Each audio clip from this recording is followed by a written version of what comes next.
click subscribe and hit that bell notification.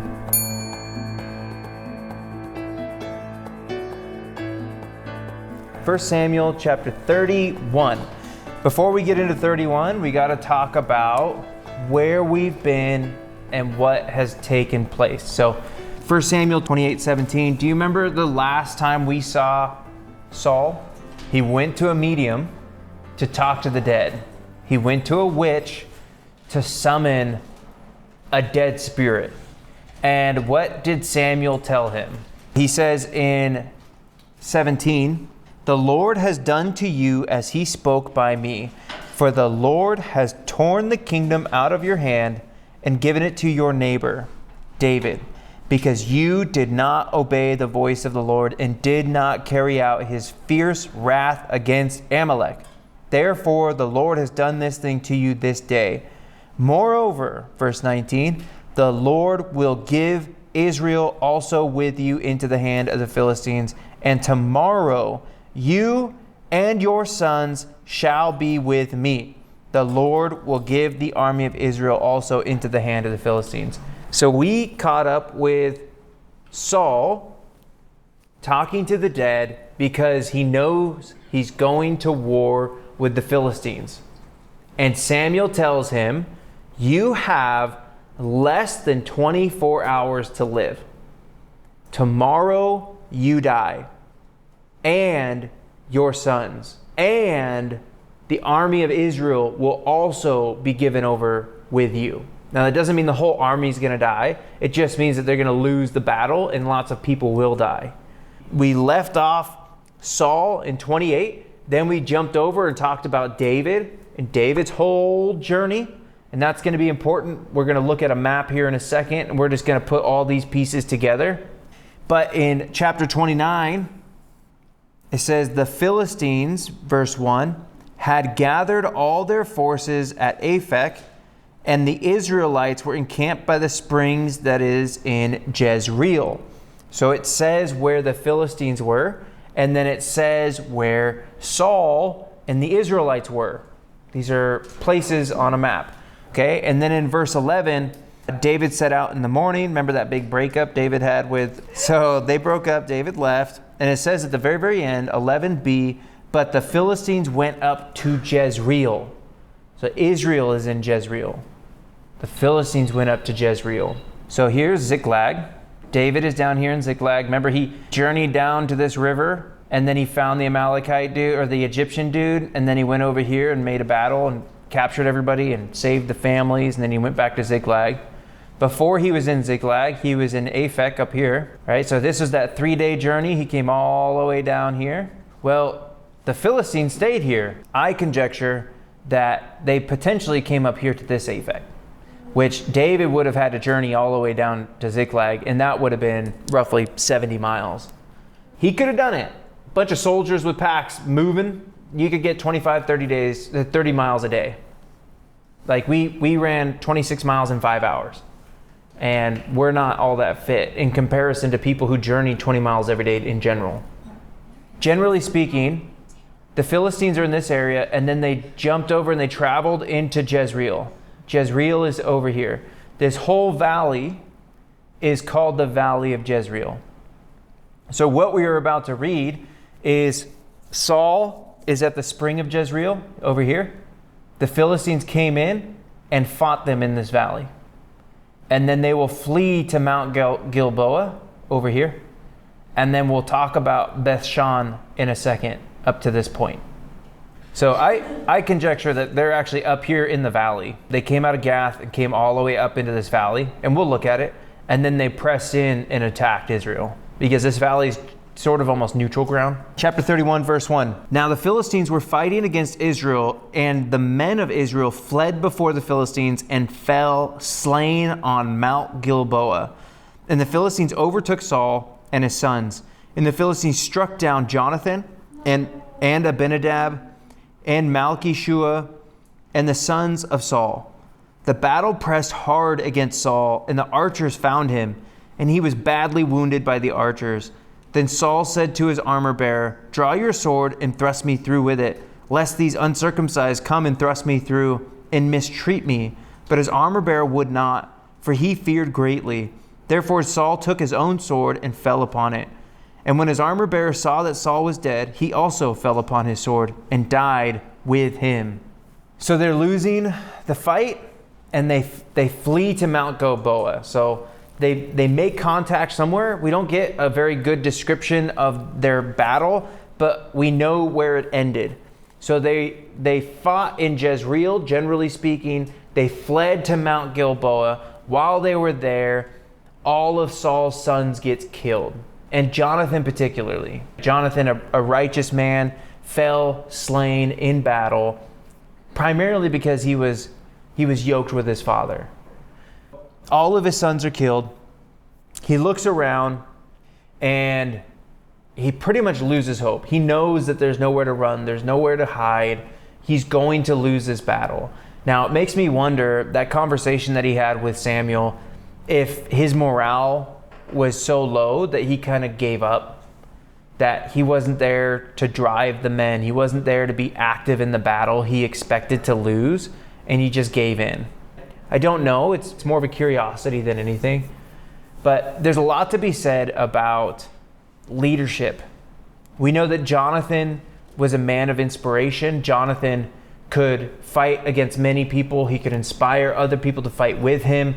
A lot of the battles that Saul fought, he himself was not the source of victory. There was, generally speaking, other people in other situations that brought the victory. There was a lot of morale in Israel. A lot of people felt strong that the Lord was on their side. And now Saul's Saul has been abandoned. Israel at this point is pretty much being abandoned because their head is being cut off. Israel as a nation is losing their president. They're losing their king, and they've lost him before he actually died. He kind of went insane for many years. And so morale in Israel is down.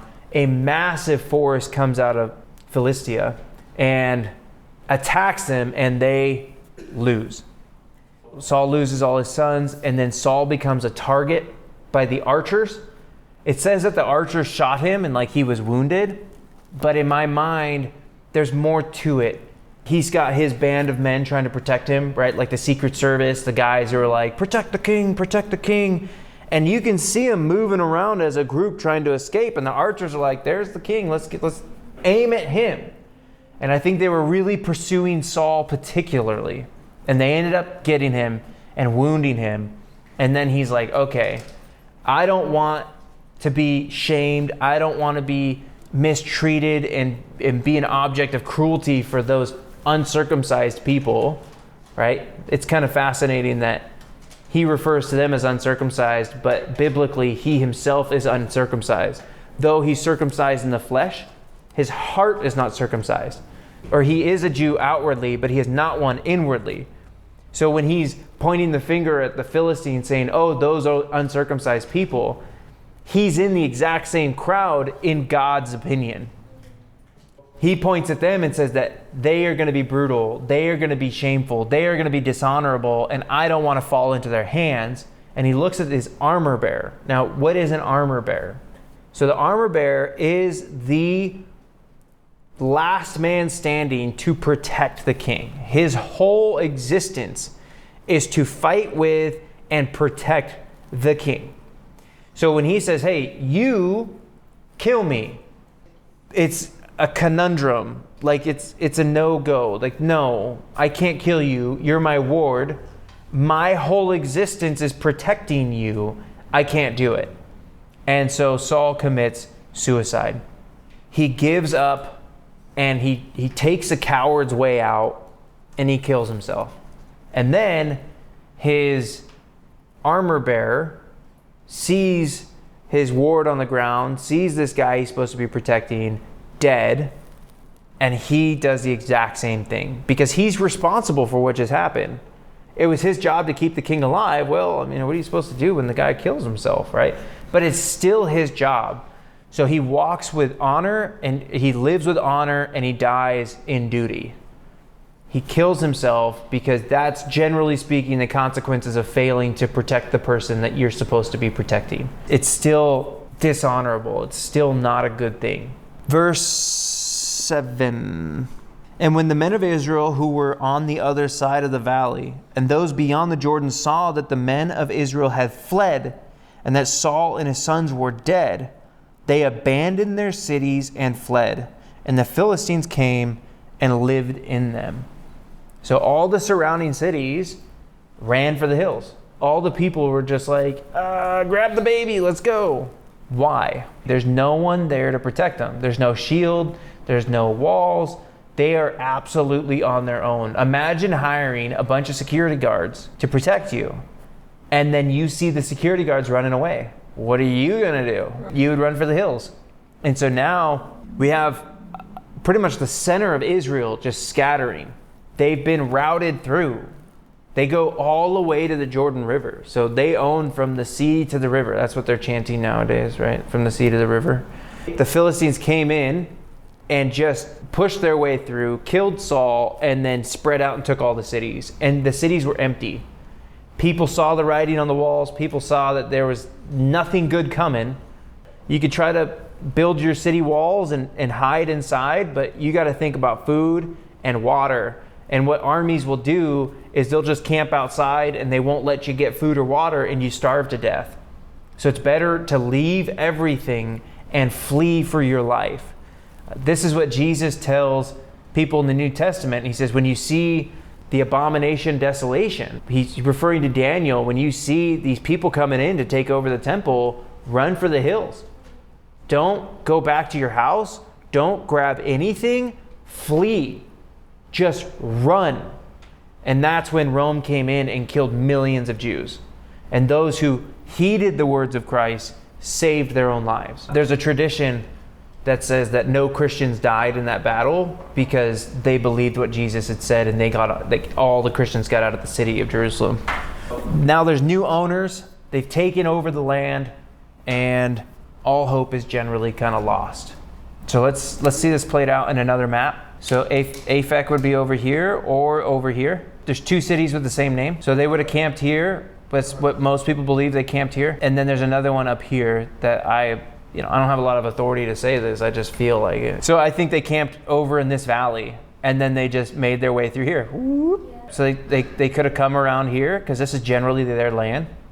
They could have come around here, come around this area, or maybe gone up over the mountain, resupplied, and then pushed into Israel. Now, they fight in here somewhere. This is the Jezreel Spring. This is where Saul and his men were over here. And then they fled to this mountain, and Saul dies in battle over here. All of his sons get killed over here. This is where his last stand was. Now, let's read what takes place so I can draw it on the map for you. Verse 8, the next day when the Philistines came to strip the slain, they found Saul and his 3 sons fallen on Mount Gilboa. So they cut off his head, stripped off his armor, and sent messengers throughout the land of the Philistines to carry the good news to the house of their idols and to the people. They put his armor in the temple of Ashtaroth, and they fastened his body to the wall of Bethshan. But when the inhabitants of Jabesh Gilead heard what the Philistines had done to Saul, all the valiant men arose and went all night and took the body of Saul and the bodies of his sons from off the wall of Bethshan. And they came to Jabesh and burned them there, and they took their bones and buried them under the tamarisk tree in Jabesh and fasted 7 days. The Philistines came in, and all these cities around, they take ownership over them. And they found Saul, stripped him of his armor, and then they carried the bodies over to Bethshan, over here. So this is the Jordan River.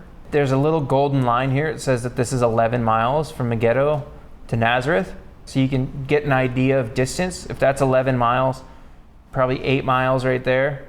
But they pushed in about 20 miles. So they journeyed in, fought, pushed back about 20 miles. And they start owning the land over here. They hang the bodies on the walls here. This is an Israelite city. The Israelites had fled. The Philistines take hold of it, and they mount the king and all the princes on the walls. They strip them naked. They're headless because they decapitated them, and they hung them up on the walls. Then it talks about the inhabitants of Jabesh Gilead. So Jabesh Gilead is across the river, about 4 or 5 miles.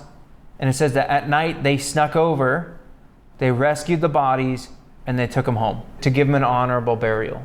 But they did something that nobody ever really does. They burned them, and then there's the bones, and it's kind of a situation we'll talk about. This isn't like a normal procedure. This is a strange ending for a very sad man. This is a person who had great tenacity and great potential in the very early days of his monarchy. When he was first called by the Lord, he had so many good things going for him, but he just died a miserable death. And he suffered the very shame that he was trying to escape. If I just kill myself, I'll escape all my problems. And that's not the situation. The very thing that he said is, I don't want to fall into their hands and suffer their cruelty. But they dishonored him and they shamed him and all of his boys the same way that would have happened if he just stayed alive. He really died a coward's death, and he was burned and buried in a common grave with all of his sons. This is a very sad ending to a difficult time in Israel and a difficult time even in David's life. You know, what we covered in chapter 30, it's probably the darkest days that David's going to face. He's going to face some really dark days, but every time he's close to losing everything in the future, he doesn't lose everything. He's always got a leg to stand on. But when he went back to Ziklag, he had nothing. Like, he hit his lowest point in Ziklag. So when we finish 1 Samuel, we really finish on a very low note. So let's talk about this. Verse 8 through 10, it's all about shame and dishonor and cruelty to Saul and his boys. It would be interesting to find out how Saul treated his enemies in battle, because there's nothing to indicate that he did these types of things to his enemies. There's nothing to indicate that he paraded them around as trophies, that he cut off their head and shamed them the way that he was shamed. And so he really died a pretty shameful and dishonorable death. Now, we don't get all the information here. We get it in Chronicles. There's a parallel story in the book of Chronicles.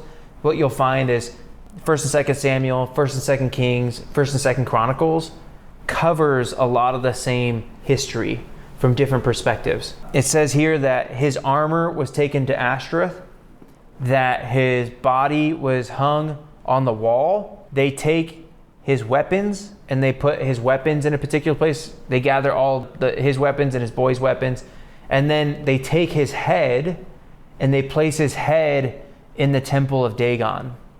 Do you remember Dagon? Dagon was the fish man. He was the god of the Philistines. He's from the waist up a fish, and from the waist down a man.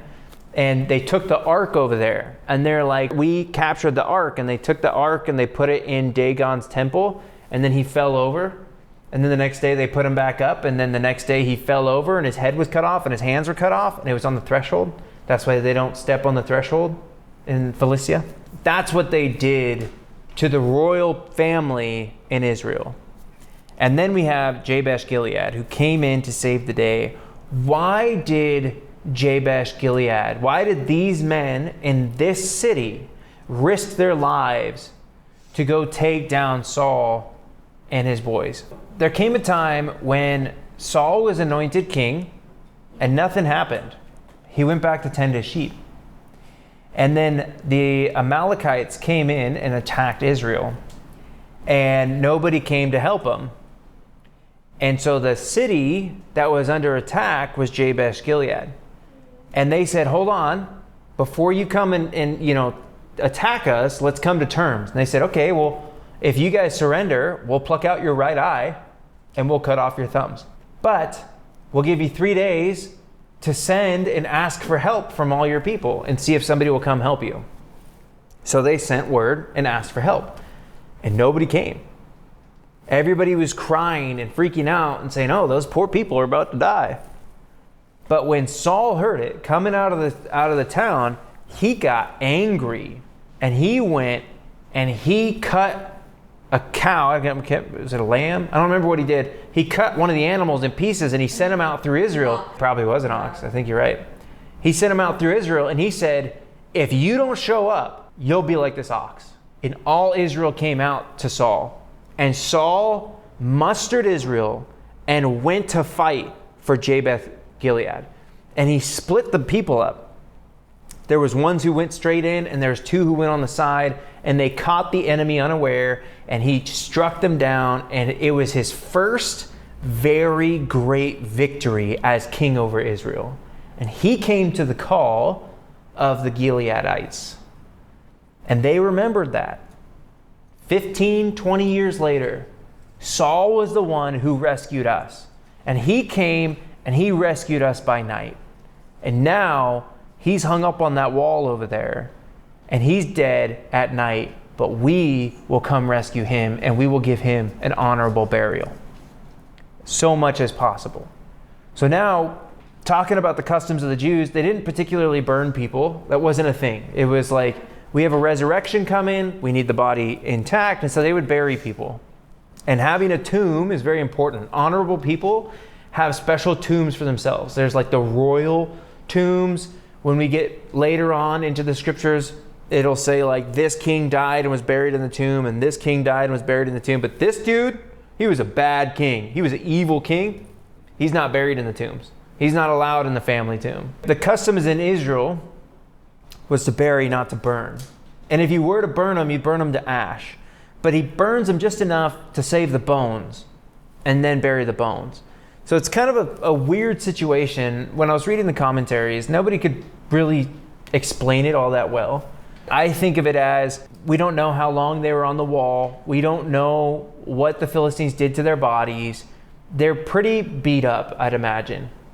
And so they burned them, and they took the bones and buried the bones, because it would get rid of kind of the decaying flesh and give them something to work with. And then they could still honor them, and they can have a place where they can call their burial plot. Now, on a side note, in 21 chapters, when we get into 2 Samuel, David is actually going to dig up those bones and bury them in his family's yard, in the family plot. So all the boys and their dad will be buried with their grandfather in their family's cemetery. The situation when he does this is kind of a weird situation. When we get there, you're going to be like, okay, yeah, it's kind of interesting. But that's the end of Saul.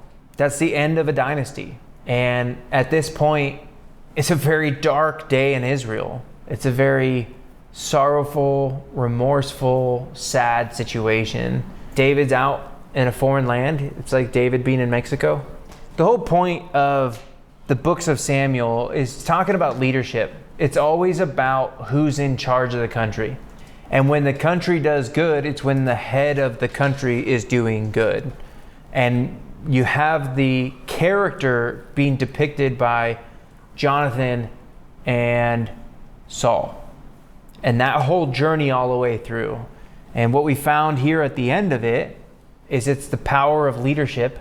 Those who followed David versus those who followed Saul, and those who chose not to follow either one. Saul didn't have a very strong following. His army fluctuated in and out, and I think he lost a lot of respect in the community, particularly chasing David. And so he was surrounded by people who were loyal to him, but he himself was the downfall to the people who were loyal to him. They were following Saul, and they suffered the consequences, like the armor bearer, Jonathan, all those kids. Everybody who was around Saul suffered because of Saul. And so the company that you keep matters. The leaders that you choose to follow matters. And if you yourself are a leader, which every one of us is to some degree, somebody is following us. Who you lead and the choices you make will affect them. Every relationship is a two-way street. And what we found with David as a leader was he made mistakes, but he would always own up and do what was best for his guys. Saul would make mistakes, and he would blame it on his guys. Saul's guys were all Israelites who were actually pretty upright and standing individuals. These are military, not just warriors, but they were generals and commanders and people of reputation. And Saul was the problem. And some of them are going to come out unscathed. So like Saul's uncle is going to make it through this, and he's going to serve David. There's going to be a lot of those people who stand out, but they fell with Saul. David was the opposite, where David's men wanted to stone him.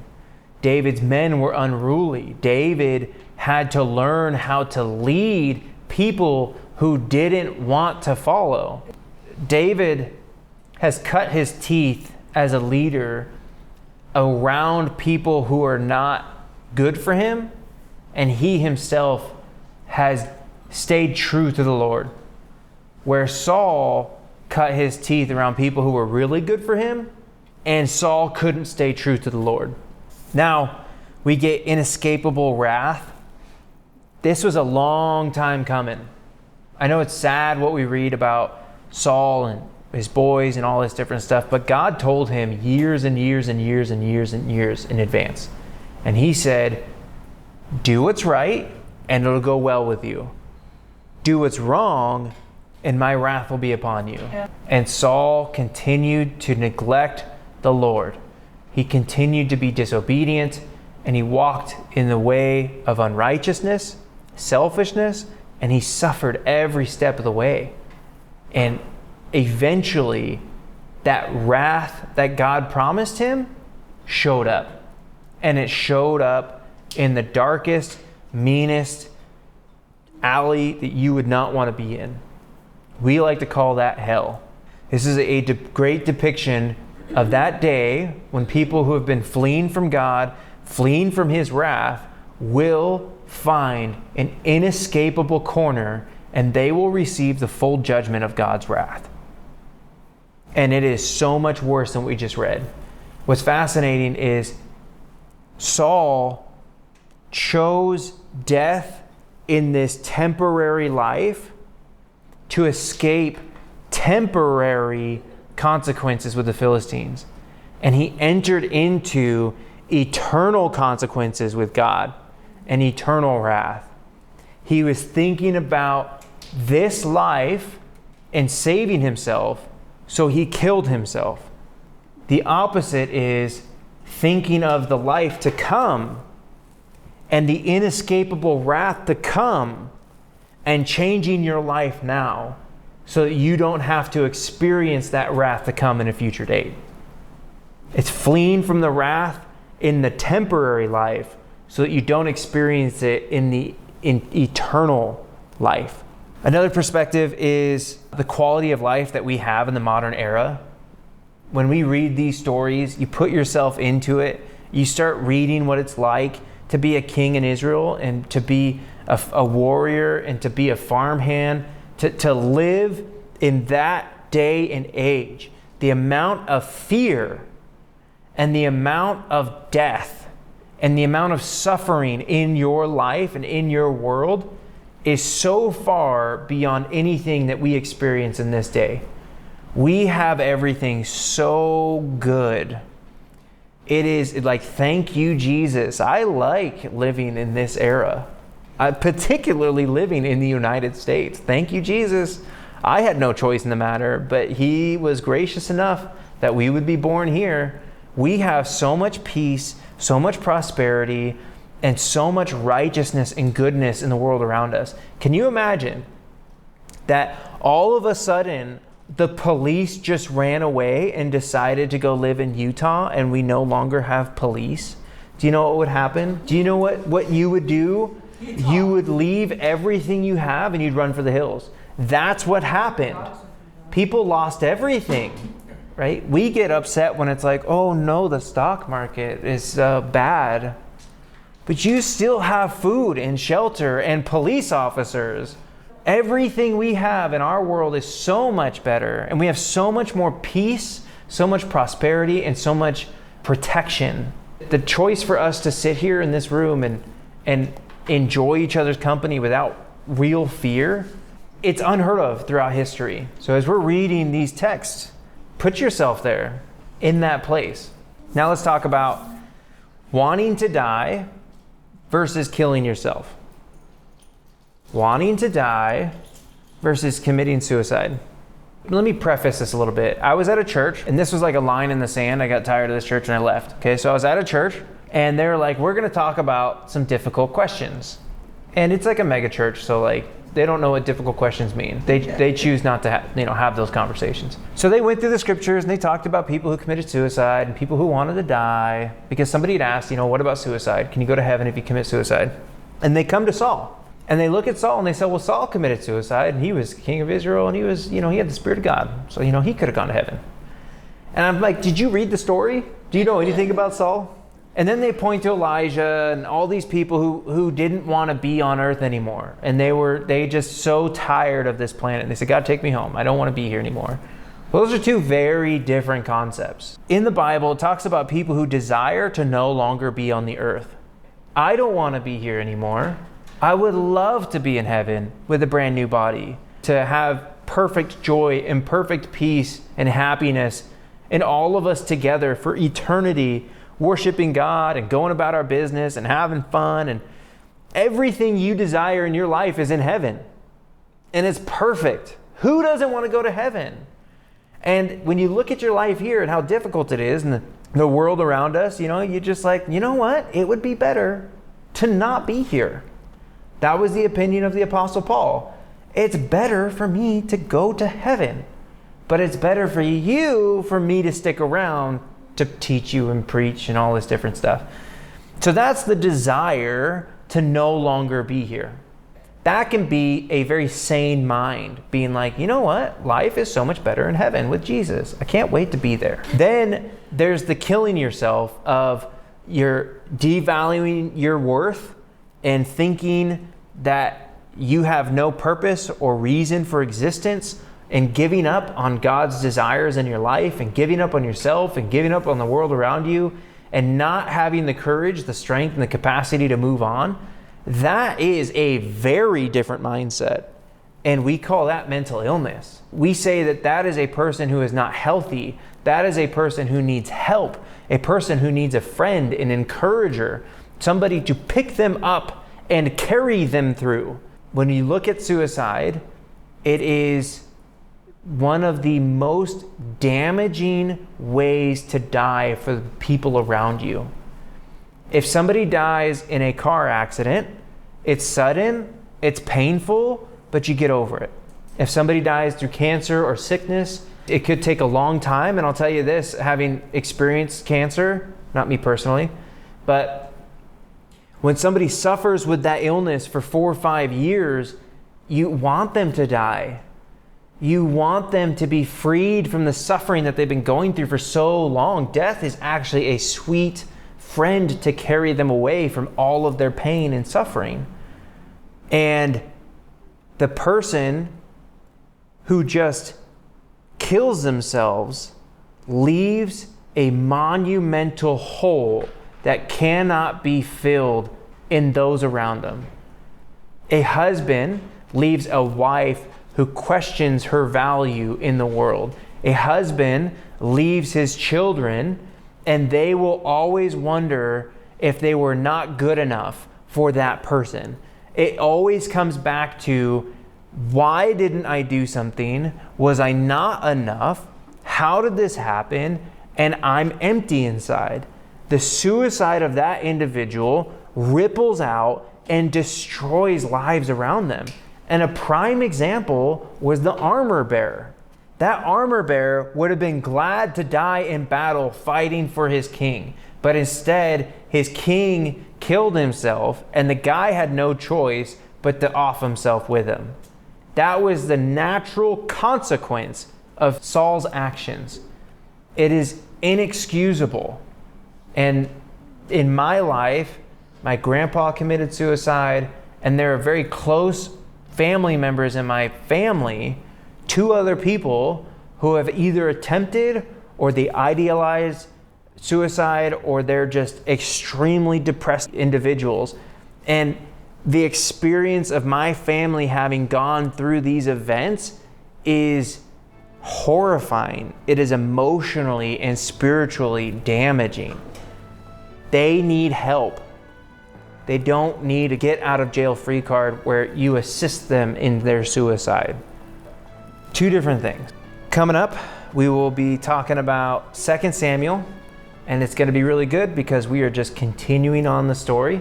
Nothing's changing. We know exactly who, we know exactly where and when. We have a very good connection between 1 and 2 Samuel, and the story just continues. We just pick up with David and Israel and things, and places. So come back next week and we will have a good old time.